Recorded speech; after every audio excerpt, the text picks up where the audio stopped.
Hey guys, Tony Maritato here, physical therapist, and I want to talk about understanding the role of maintenance therapy as a covered service and as a non-covered service. We've been seeing a bunch of discussion in the Facebook groups. If you're not already a member, come check us out. Medicare billing for mostly cash-based physical therapy, occupational therapy, and speech. It's a free group, it's private, it's intended for clinicians to get a better understanding of how Medicare reimburses, how we can incorporate self-pay non-covered services delivered to Medicare beneficiaries. But anyway, the topic at hand today is talking specifically about a case for a patient who has Parkinson's or some other neurodegenerative disease that is going to progressively worsen in most cases, who may be appropriate for maintenance. Now, there's covered maintenance, which is paid for by Medicare, and there's non-covered maintenance, which would be a self-pay service. Let me share some of the resources. This is the stuff that we cover in huge detail in my Zero to Paid Medicare Billing course. But for YouTube, I want to give you kind of a general overview of where you can find the resources to answer the question for yourself. So let's take a look. Behind me on the screen, I'm looking at CMS Chapter 15. We're on page 175, Section 220.2. And Medicare does a great job, in my opinion, of explaining reasonable and necessary. Remember, reasonable is in the descriptive words because that's an important component of this. Is this a reasonable service? And so I'm going to go down. We've got reasonable and necessary. If we look at rehabilitative therapy, obviously we've got these criteria, right? So evaluation, reevals, treatment goals, plan of care, that's all stuff that requires the skills of a therapist. That's what therapists do.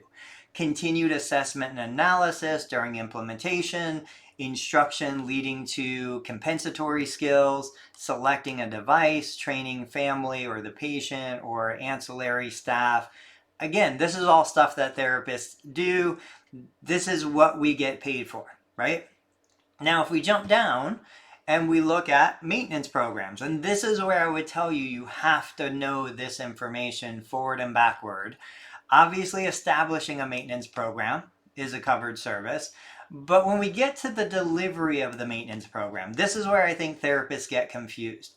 Yes, we can continue to help patients. They don't have to show progress. Even if we're working toward reducing or slowing the decline, that's a covered service, but it still falls back on, does it require the skills of a therapist? And simply not having somebody else available to help the patient does not mean that we get paid to deliver the service. So when we look at some of the examples, the example out of number 1, right? A patient with Parkinson's disease is nearing the end of rehabilitative physical therapy program, requires services of a therapist during the last week of treatment to determine what exercises will contribute the most to maintain function or prevent or slow the deterioration of the patient.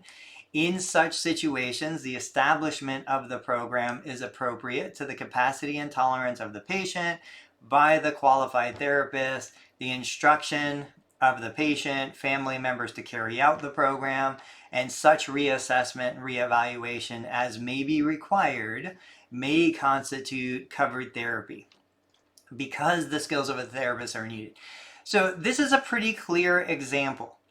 We can deliver the evaluation, we can deliver the education, we can create the plan and the goals, we can educate the patient, the family, the caregivers, anybody who's involved.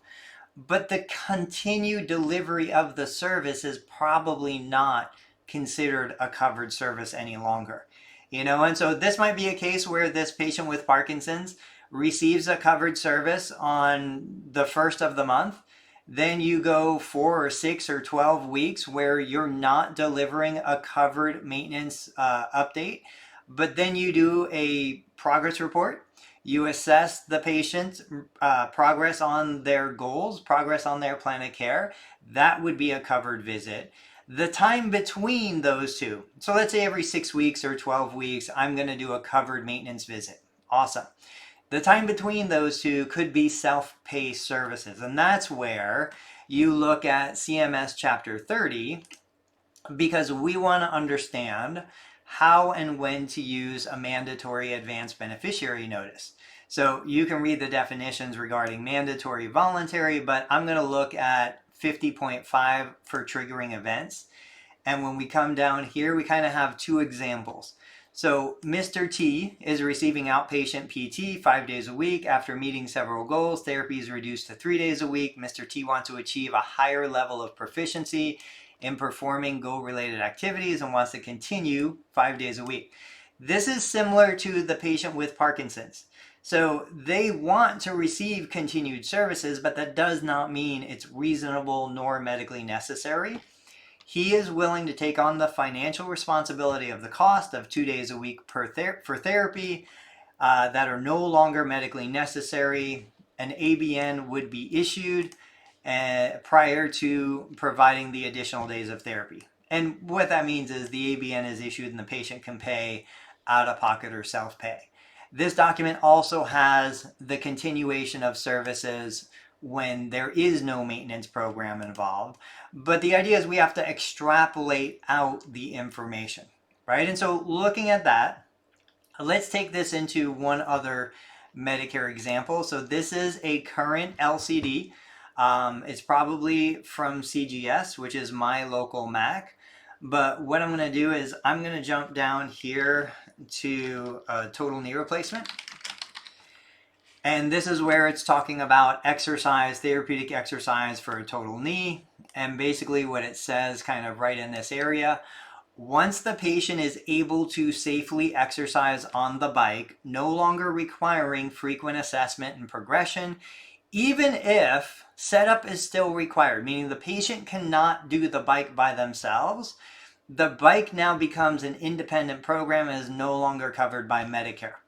While the qualified professional, that's us, may still require the patient to warm up on the bike prior to therapeutic intervention, it is not considered skilled therapy. So just more and more examples of saying, look, once we've taught the individual what to do, once they understand what is expected, continuation of the delivery of the service is not a covered service. It can be paid for out of pocket when we issue a mandatory ABN.